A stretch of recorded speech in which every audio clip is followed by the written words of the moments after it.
이제 명도 얘기를 좀 한번 해볼 텐데요. 이제 묘지 사시기가 있는데 첫 번째로 해야 될 거는 유형고묘와 무형고묘.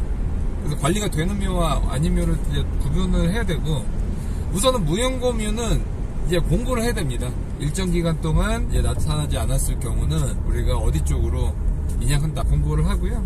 보통 일간지라든지 이런 곳에 이제 정식적으로 이제 공고를 해야 되는 방법이 있고, 두 번째는 이제 무형고묘는 크게 손해할 거 없습니다. 공고하고 저희가 비용은 저희가 이제 내면 되죠. 무형고묘는 이제 누가 이제 돈을 낼 수는 없으니까 하는 거고, 두 번째는 이제 여기서부터가 중요한데, 후손들이 이제 관리를 하고 있는 유형고묘 같은 경우는 이제 협상을 해야 됩니다. 그분들 같은 경우는 본인이 소유했던 땅이 보통 이제 넘어가는 경우도 있고, 아니면 원래 남의 땅에서 계속 썼던 분들도 있죠. 어쨌든 그 분들과 이제 내가 새로 경매로 이제 낙찰을 받은 매수인인데, 이 묘지에 대해서 여러 가지 이제 협상을 해야 되죠. 명도에 대해서. 그래서 첫 번째, 내가 협상할 때 가장 중요한 것은 내가 갖고 있는 카드와 그분들이 갖고 있는 카드의 장단점을 알아야지만 협상에서 좋은 결과치로 이끌어낼 수가 있고, 그래서 우리가 원하는 것은 가장 적은 협상 비용으로 빠른 명도를 해서 빨리 엑시트를 하는 거죠. 저 같은 경우는 보통 보면 빠르면 이제 6개월, 길면 이제 만약에 이제 소송까지 갔었을 때는 보통 1년에서 2년까지 갈 수 있는데,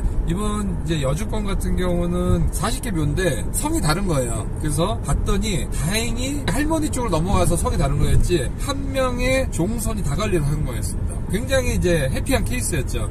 그래서 지금 3달 정도 지났는데 굉장히 이제 좋은 소식이죠. 이제 명도를 하기로 이제 협상이 됐고, 근데 말로 협상을 하면 안 됩니다.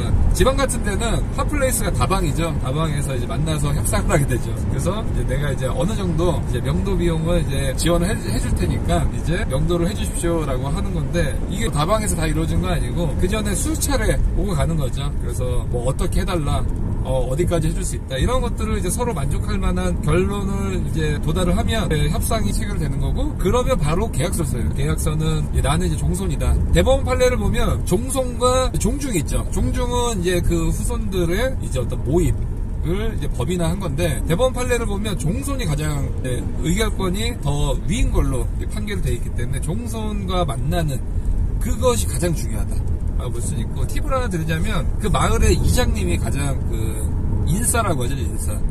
가장 정보를 잘 알고 있습니다. 이게 묘지는 누가 관리를 하고 있고, 여기는 관리가 안 됐고, 관리 안 한 지 몇 년이 됐고, 이 묘는 언제부터 생겨났고, 그런 히스토리를 다 알고 있거든요. 그래서 이장님이라든지 여러 가지 이제 방법이 있는데, 이런 것들은 나중에 또 얘기가 길어지니까 강의 때 또 더 자세히 오프라인 강의 때 또 얘기를 해드리고, 그래서 우선은 협상을 했을 때 종손이 40개를 다 관리를 하고 있고, 종손과 이제 협상을 이끌었을 때는 계약서를 써야 됩니다. 나 종손 누구누구는 몇 월 며칠자로까지는 묘를 모두 다 이장을 할 것을 약속합니다. 그래서 약속을 불응했을 때는 어떠한 책임을 지겠습니다 라는 것들을 정확하게 양식은 따로 정한 건 없습니다. 적어서 현재 날짜, 그 다음에 성함 사인하고 본인은 증빙할 수 있는 자료 같은 것들을 이제 받고, 그런 다음에 이제 계약을 하는 거죠. 그 다음에 계약금을 입금을 하면 체결되는 거죠. 명도가 이제 완료가 됐었을 때 남은 잔금을 이제 입금하는 방식으로 이제 하고 있습니다. 우선은 여러분들이 분묘가 있는 토지를 낙찰을 받으면, 그 다음부터는 협상을 들어가기 위해서는 나한테 이제 연락이 와야겠죠. 그러면 보시다시피 이렇게 현수막을 이제 붙여 놓은 다음에 몇 월 며칠자로 분묘에 대해서 개장이나 또 이장을 요청을 합니다. 미개장 시에는 매년 토지료는 이제 보통 감정가의 1에서 2% 정도를 이제 청구를 하게끔, 그런 이제 어떤 이제 협상에서 어떤 압박의 용도로 이렇게 사용을 할 수가 있다. 이제 연락처로 그러면 이제 유형고묘는 보통 이제 연락이 올 수가 있겠죠.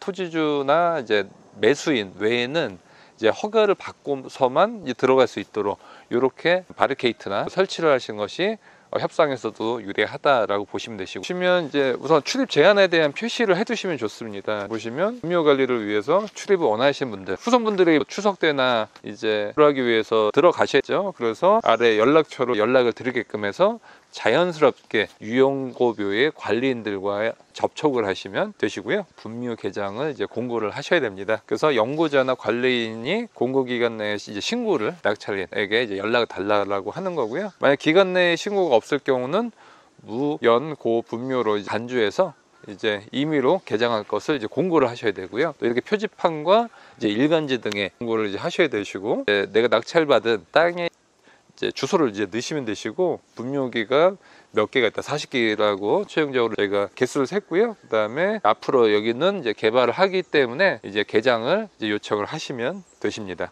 그리고 무용고 묘 같은 경우는 어디로 안치를 하겠다라고 공고를 하시면 좋은데, 다행히 지금 40개 모두 다 이제 후손들이 관리를 하고 있는 묘로 지금 판명이 났고요. 그래서 앞으로 묘지의 후손들 같은 경우는 연락이 오게끔 이렇게 해서 자연스럽게 명도에 대한 협상을 하시면 됩니다. 공고는 신문 공고일로부터 지속이 된다. 무연분묘는 저희가 이제 공고기간이 경과를 하면 이제 넘기겠다라고 하는 거고, 유연분묘 같은 경우는 이제 이장을 이제 통보를 하고, 미의장시에는 분묘기지권이 성립을 한다고 하더라도 지료를 청구 할 수 있다고 말씀드렸죠.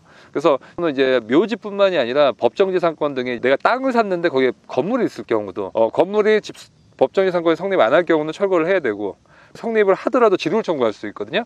그래서 묘지는 작은 건물하고 똑같다. 분묘기지권, 법정지상권이 성립하더라도 지료를 청구할 수 있다는 거기 때문에 그 경매의 꽃은 토지를 지료 청구를 통해서 협상에 이끌 수 있는 그런 부분, 좋은 전략이다 생각을 하고요. 무연분묘 같은 경우는 저희가 이제 안치 장소를 정한 거고, 안치 기간이 이제 10년이거든요. 제출 서류 같은 경우는 이제 고인과 이 관리인이 왔지만 이 사람과 그 고인의 관계를 저희가 입증을 통해서 전혀 생뚱맞은 사람이 오면 안 되기 때문에 본인 확인 절차가 필요하다라고 보시면 됩니다.